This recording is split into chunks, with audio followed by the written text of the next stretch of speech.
Well, hello. It is such an honor to work with so many of these ministries that have come up here and shared. What a beautiful thing tonight is. So I'd like to start by saying thank you. Thank you so much for believing in something that none of us could see last year, but we see it this year. You had faith in what could be and what should be. And that is a tangible sign of hope and love on South Claiborne Avenue. So it is being built. Please pass by and see. It's just, that was the impact of your funding. All of what you did and the other generous donors that came together to make that happen. Now, for those of you who don't know, our mission at the Women's New Life Center is to promote the sanctity of life, the dignity of women, and the sacredness of sexuality. And we do that through mental health services and medical services. So in addition to building this wonderful building, we've also been very busy in our current location. We served over 1,000 clients last year. And just think about the amount of lives that have been saved through this one ministry over the course of its life. 2,050 lives are here in this world breathing air because of your investment in this mission. So beautiful. And each life touches hundreds of others, so you can just imagine the cosmic effect of what we are doing as a group here together. So don't just hear it from me, you can hear it from a few of our clients. Here's a quote from one of our clients, a 22-year-old. "I was abortion bound when I arrived at Women's New Life Center. Then I saw my baby on ultrasound. I saw his hands and his feet. That's all I could think of after that, his little hands and his little feet. Even when my family kept pressuring me to abort, I said, no, I can't. I saw his hands and his feet." The next one was 29. "I was at the point of desperation when I called WNLC. I knew I was having twins, but I didn't see any way of being able to handle 2 babies. I'm against abortion, but I didn't see any other way. Just one phone call with someone from WNLC changed everything for me. I realized that I couldn't do it by myself. I just couldn't have an abortion. It was then that I started to think seriously about adoption. With more help from WNLC, I was able to connect with an adoption agency and place my twins for adoption. It was hard, but I have peace." So, the importance of adoption agencies as well.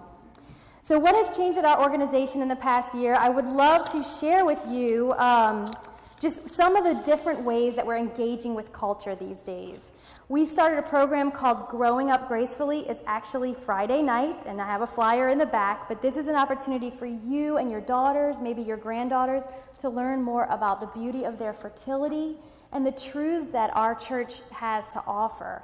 And this is so important today because a reality check for what our teens are hearing.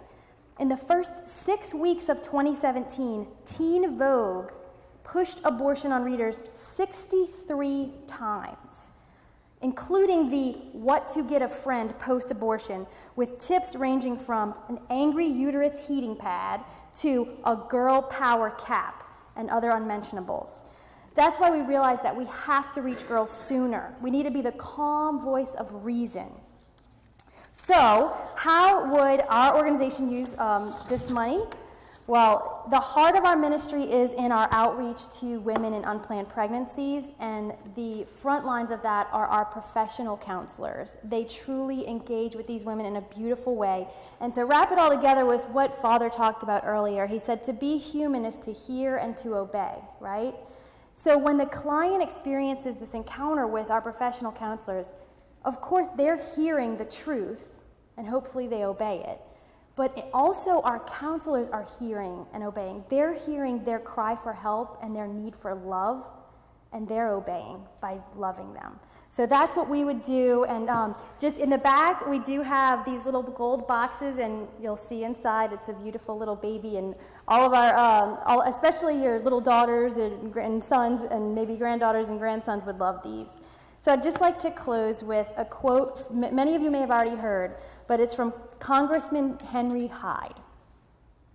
"When the time comes, as it surely will, when we face that awesome moment, the final judgment, I've often thought, as Fulton Sheen wrote, that it is a terrible moment of loneliness.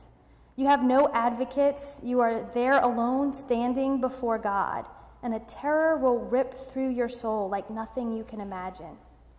But I really think that those in the pro-life movement will not be alone. I think there will be a chorus of voices that have never been heard in this world, but are heard beautifully and clearly in the next world. And they will plead for everyone who has been in this movement.